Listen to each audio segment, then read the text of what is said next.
Now back to Nittany Lion Nation with your host, Chris Adamski on TribLIVE Radio.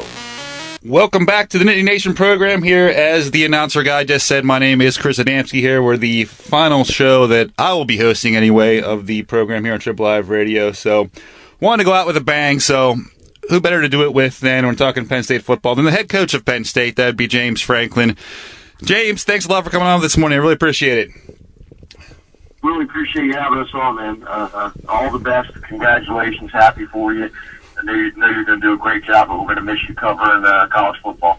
I appreciate it. I like college football, too. I'm a big college football guy overall, so I'll definitely, a lot of aspects I'll miss about being up there a lot more often. But I know you're in Philly right now on the staff retreat and everything, and it's a very cliched question, but I get asked every time I go to Philly. So I know you were at Pat's and Geno's. What are you, a Pat's guy or a Geno's guy? No, to be honest with you, I think the Pat's and Geno's thing is for most people a tourist type deal. So most of my staff, had never been there before, so we took the whole staff. Most people that are from Philadelphia or from specifically this region, they have a local spot. It's not really the name brand. It's your corner spot that you grew up eating. So. I'm a Brothers guy, which was the place by my house. But we took the staff to Pat's and Geno's yesterday. It was great. We had a lot of fun with it. People were excited, and had some arguments about which is better.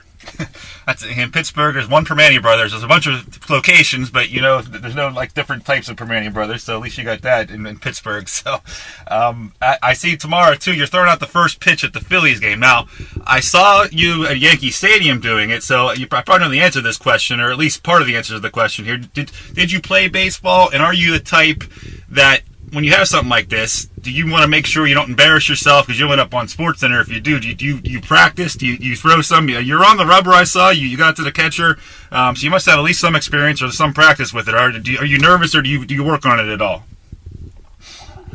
Yeah, the Yankees deal, I was a little nervous and hadn't done it, so I did go over. Coach Cooper let me go over to our baseball stadium, nice, and got on the mound and threw. And the thing that's amazing is if you haven't been on the mound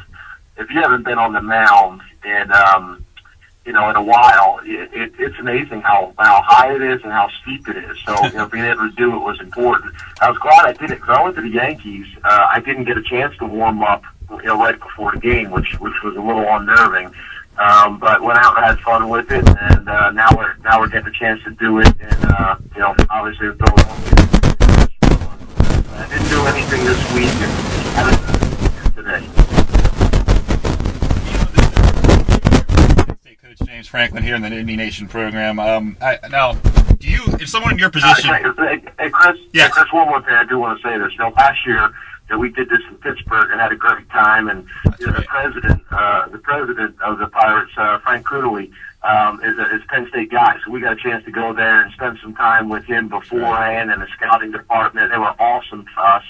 And I actually watched the game in his suite. But to pull off the trifecta now, I gotta have an opportunity to go through out the first pitch there. But I do want to know we did this last year in Pittsburgh, which was great. Okay, I remember you were at the game. I'd forgotten you threw out the first pitch. So you're becoming you're a veteran at this first pitch. You getting the replica jersey? No, I didn't. Oh, okay. No, I didn't throw out the first pitch. So I got to get that done to get the trifecta here. Gotcha. Okay, I understand now. You get that replica jersey. I saw that Yankees with your name on the back. That's pretty cool to get a Yankee jersey with your name on the back, considering they don't have names on their back initially. You're gonna get a collection of them, I suppose. Yeah, it was pretty cool, so we're excited. Did you, these retreats, and obviously now there's the second year while at Penn State you've done them. Is this something that you've done even in your previous time as a head coach? And I know you've worked for a lot of head coaches over your time in the industry. Is it a common practice that these staff retreats happen? Is it good for, what's kind of the purpose of it, and what are you guys hoping to accomplish? Yeah, this is something that we've done every year. In my kind of head coach manual thing that I put together years ago, a lot of different staffs I've worked at, we didn't do this. The only place we did it was when I was at the Green Bay Packers. We did it, and I thought it was a really good idea. So I wrote it down and said if I was ever going to become a head coach, I'd like to do this. We've done it every year. I think it's important because what happens is, you feel good about your culture, you feel good about your philosophy, creating a collective mentality and getting everybody on the same page. So we're all singing the same song and singing it in the same tune. But what happens is over time, you have guys leave your staff for other opportunities. You bring new people in, and if you don't take the time to do this, over time it becomes watered down, and you lose that. And I think that's something that's really, really important for us. Coaches in general don't really like sitting around and talking philosophy. They want to talk football and X's and O's and then recruiting. So taking the time to do this, to make sure everybody understands our mentality, why we do things, how we do things, is really important. And we bring everybody. Chris Peterson's here from Sports Information. We have the administrative staff here. Phil Estens, who's our sports supervisor in the athletic department administration. We have the Wally Richardson's here with us. We'll probably have about 35 people with us. So I think it's really important.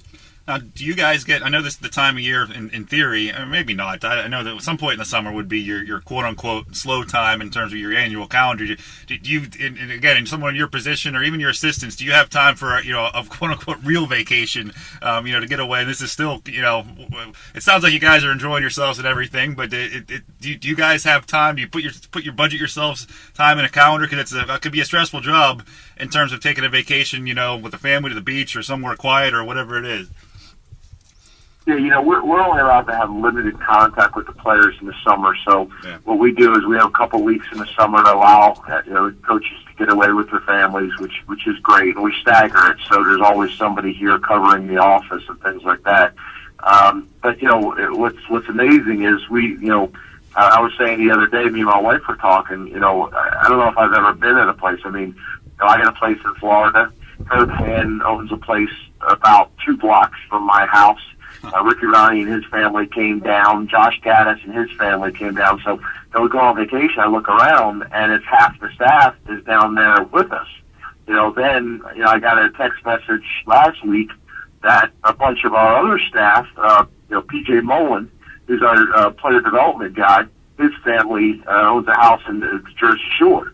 And I get a text message the other day with about another 8 staff members all down the Jersey Shore together. So I think that's pretty unique. I don't know too many other professions. I don't know too many other football programs that you see, the amount of hours we work together, the time off, spending that time together. But again, I think that's been, a big secret to our success. And we want to continue that, the chemistry aspect. Talking to your James Franklin, head coach of Penn State in the Delineation program. James, now that I won't be covering you on a full-time basis anymore, you can give it to me straight here. Dealing with the media, is it something that you like? I mean, this kind of stuff, these interviews or the weekly press conferences, obviously it's a part of the job, whether a coach likes it or not. It's in the world today, this is what you got to do. Do you embrace it? Do you like talking about it? Do you try to have fun with it? Is it something you'd rather do without? Some coaches are pretty, not to make them bad people, they're still polite and everything, but they're pretty upfront. I think your predecessor was pretty upfront that he didn't really enjoy, that wasn't his favorite part of the job. But how do you kind of rank it, and how much time do you have to devote to it, and preparation or anything like that in terms of, whether it be interviews or obligations or whatever it is you have to do? Yeah, to me, it's I don't really kind of look at it one way or another. I mean, I'm going to embrace every aspect of the job, and this is part of the job. One of the things that I'm starting to figure out, which I think is good, is we got a bunch of really good people that cover, college sports and cover sports in general, in the state of Pennsylvania and this region. Because I think that's where most coaches, end up not liking it is the way the industry has changed. There's so much pressure on everybody that everybody's, putting articles out or releasing information, and they want to be the first one to release it. And it may not always be accurate, or people are trying to get hits on websites and things like that. So coaches and people have been burned. And then because of that, then you become guarded and you don't trust. But what I'm seeing, which takes time, what I'm seeing is we've got great people that cover sports in the state of Pennsylvania in this region. And, you can let your guard down a little bit, and enjoy it because, it, like any other industry, comes down to people. So we got great people covering Penn State football, and I enjoy interacting with them. But my thing is, I don't understand. People say, "Well, I hate that aspect of the job because it's part of it," and I don't want to live like that. So we're going to embrace every aspect of the job, and this is one of them. Yeah, I got you. That's like any industry: good people, bad people, good people to deal with, and everything else. Media, coaches, whatever it might be. We are here in Pittsburgh, of course, and it was a matter of, speaking of this day and age, it's a matter of time that there is now a Twitter account with the Days Until Pitt versus Penn State account, which is at Beat Penn State, which it tells you who's kind of running the account or what side the account's coming from. But I don't know. Do you have any idea what? I mean, you've probably, I think every time you do an interview in Pittsburgh or with a Pittsburgh reporter about the Pitt rivalry comes up, or whether you're continuing it. Do you know what you're walking into next year on September 10th? And I know you got a bunch of games and a bunch of time to worry about that, but and as an aside to that, there was a coach in your conference. One coach didn't want to say the words Penn State. Another coach, their captains didn't shake your captains and made a big deal after the game about starting a rivalry with Penn State. So that's at least a quarter of your schedule right off the top there. That next year you guys will be the biggest game in their schedule, or the biggest rivalry game.